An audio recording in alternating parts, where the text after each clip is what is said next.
This is the COMA Girl Daily Podcast, written by Stephanie Bond. November 4th, Friday.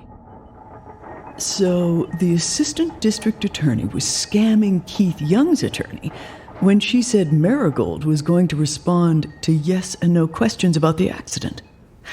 I mentally tensed when I recognized the voice of David Spooner, the attorney who had cozied up to Sydney and is, I'm afraid, up to no good.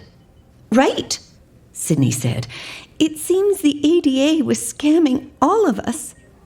Ah, so that's why Sid had tried to off me, because she was afraid I was going to expose her in the ADA's interview as the driver.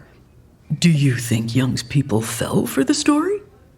I haven't heard.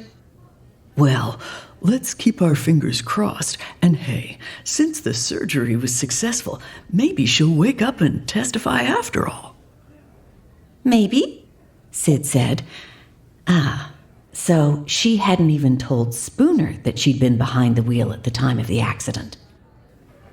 No offense, Sid, but you don't look so good. Hey, you're shaking. I'm just tired, she said, but her voice was tremulous. No wonder.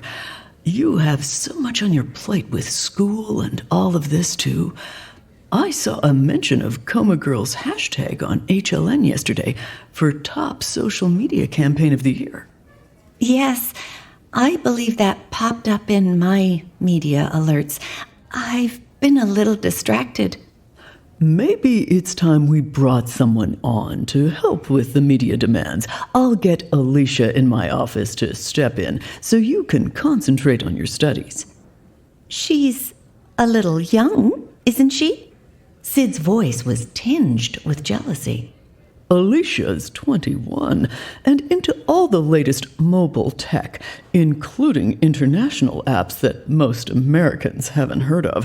She could be a big help. That might be best, Sid agreed. I do have a lot going on right now. Nice earrings. Are they new?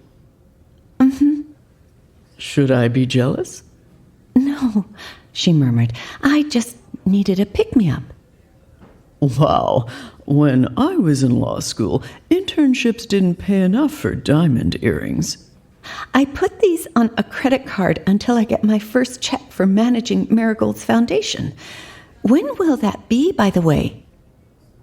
Any day now. I'll look into it when I add Alicia to the payroll. What's with the rosary? He asked, neatly changing the subject, I noticed.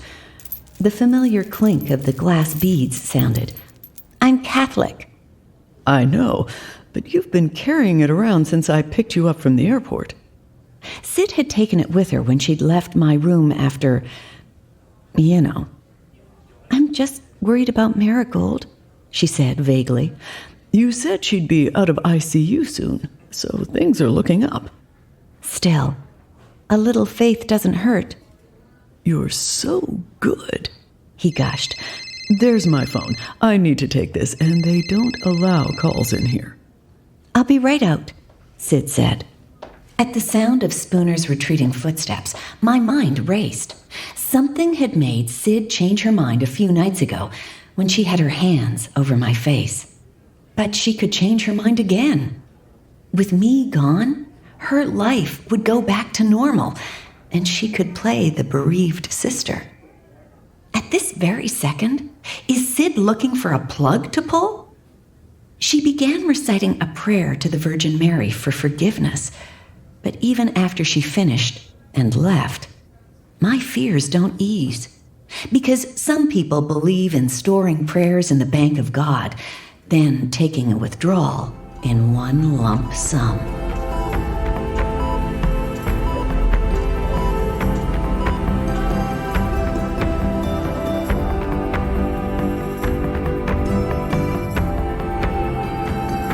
Hi, this is Stephanie Bond.